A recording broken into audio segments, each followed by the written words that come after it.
તમારા દરેક સપના પૂરા કરવા હોય તો એક કામ કરીશ. આમાં બરોબર ગુરુવારના દિવસે આમાં રાત્રે 3 વાગે બધા આખા પરિવાર સાથે લીમડે જજો.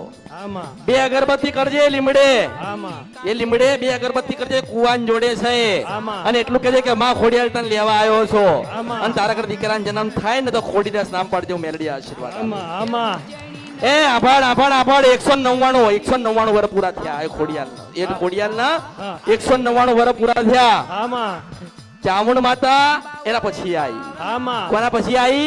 ખોડિયાર પૈસે પહેલા તો ખાલી ખોડિયાર હતી, ચામુંડ હતી જ નહીં. આમાં. આ તો ચૂથાતા એટલે આવ્યું. આમાં. પણ હું તને શું કહું છું કે રાત્રે તમને પૂજવી હોય ને તમારે જોઈતું હોય ને, આમાં. જો મેં મારા દીવા નહીં બતાવ્યા, મેં મારી અગરબત્તી નહીં કીધી, આમાં. પણ બરોબર રાત્રે 3 વાગે ગુરુવારે રાત્રે 3 વાગે જા આમાં. અને લીમડે 2 અગરબત્તી કર અને કુવો હોય ને આમાં. ત્યાં કંકુના 5 ચાંટલા કરો, વધામણા કરો.